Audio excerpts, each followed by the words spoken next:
Hey everyone, this video is about my updated Inpainting workflows made for Qwen image edit 2411. You can find these workflows in the description, so let's get started. The first workflow I'm showing here uses Inpainting KSampler from the Inpainting custom node pack.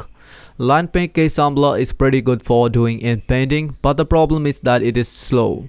To speed up the process, I'm using the FP32 of 4-step lighting LoRa. Also for further speed up, I'm using the patch Sage Attention KJNodes from the ComfyUI KJNodes. If you have Sage Attention installed in your ComfyUI, then you can use this node, otherwise put the node on bypass mode. In the bottom part, I have removed several nodes which I felt were unnecessary. Another thing in this workflow is the usage of Inpainting mask blend node. Some people commented that the non-inpainted area is also getting affected.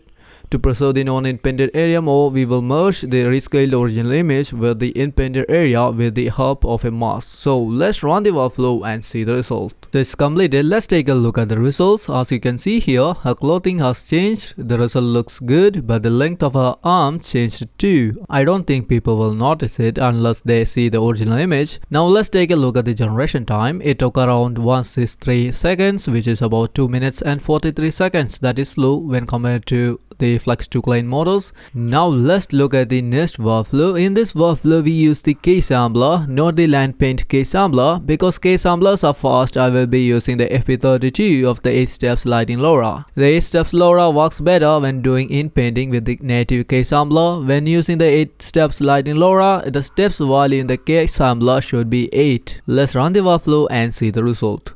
Well, before we jump into the result, there is another thing you should know. The generation might be slow because we already ran a workflow with the Inpainting KSampler. To ensure we get the maximum speed, we should cancel the current generation and use the free model and node cache button that comes with ComfyUI Manager.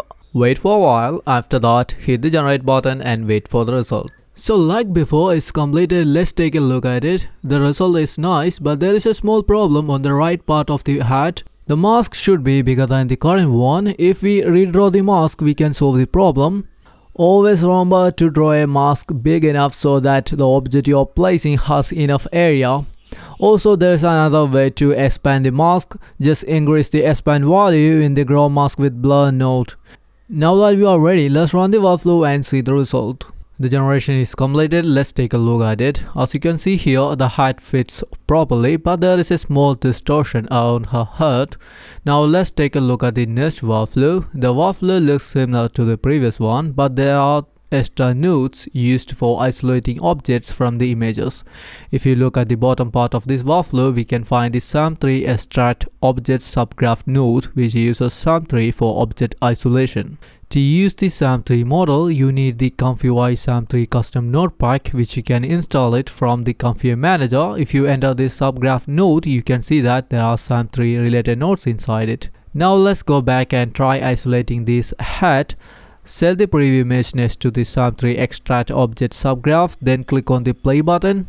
There we go, the cap has been extracted. If the object is different, we can change the text prompt in the SAM3 extract object subgraph node. Another SAM3 extract object subgraph node is connected to the third image loader, which is currently in bypass mode. So let's run the workflow and see the result. So it's completed. Let's take a look at it. The result is quite good and there is less distortion around her face. Guys, I suggest trying my new Inpainting workflows and let me know what you think. Thanks for watching. I will see you soon with another video. Don't forget to like, share and subscribe to this channel.